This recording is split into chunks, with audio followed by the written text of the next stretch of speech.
Okay, so we've got a story for you that honestly sounds like it's straight out of a movie, but it is 100% real.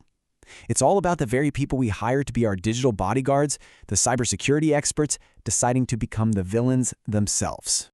Right. Think about it. Your company gets hit with ransomware. Everything's locked down. Who do you call? You call in the specialists, right? The negotiators, the incident response managers, basically the cavalry.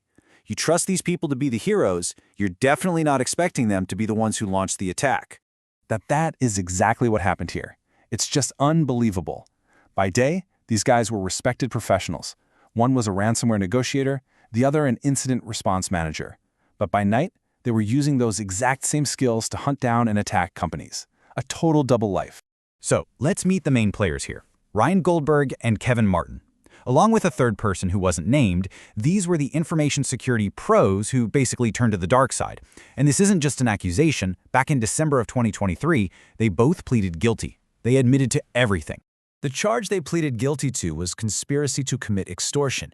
Now that sounds like a lot of legal jargon, but what it really means is that this wasn't just some random hack. It was a planned, deliberate scheme between multiple people to illegally force their victims to hand over cash. That's what makes this a really serious federal crime. So the big question is, how did they do it? Let's peel back the layers on their operation, because this wasn't just a one-and-done thing. This was a full-on campaign.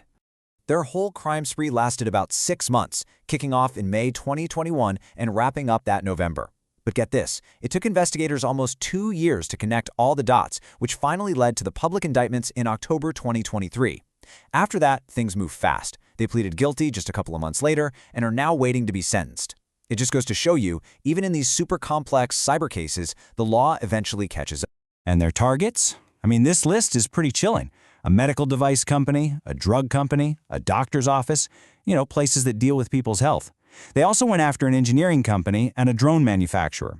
There's no real pattern here, except for a completely shameless willingness to attack really critical industries. We're talking sensitive data and maybe even public safety put on the line. Now, you might be thinking, hitting 5 targets, they must have made a fortune, right? Well, here's the crazy part.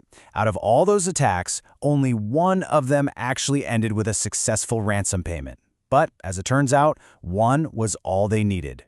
From that one victim, the medical device company, they squeezed out about $1.2 million. That is a massive payday.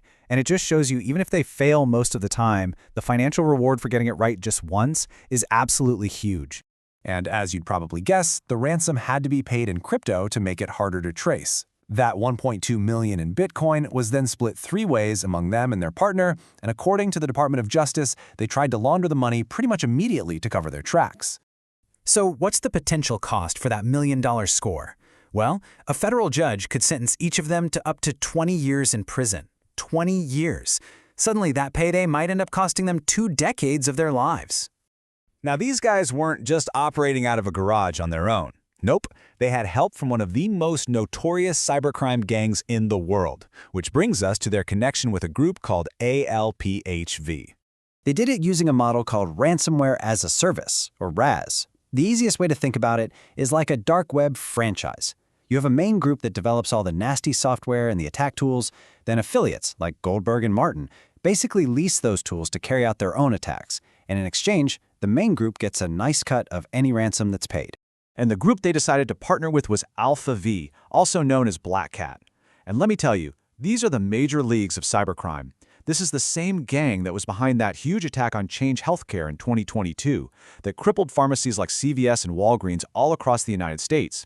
They supposedly extorted $22 million in that one attack alone. This group is so bad, the FBI's had to go after their infrastructure and take it down not once, but twice. So what's the big takeaway from all this? I mean, this story is about more than just a few criminals. It really taps into a fundamental fear in the entire security industry. The Assistant Attorney General really put it best. He said that these guys used their sophisticated cybersecurity training to commit the very type of crime that they should have been working to stop. Think about that. They weaponized the exact skills they were hired to use to protect people. It's just the ultimate betrayal. This whole thing is a textbook, flashing red lights example of the insider threat. That's the idea that sometimes the biggest danger isn't from some hacker halfway across the world, but from someone you've already let into your building. An employee, a contractor, or in this case, a so-called expert who decides to turn on you. And that really just leaves us with this incredibly unsettling question. We have to rely on experts to help us navigate this complicated digital world and keep us safe.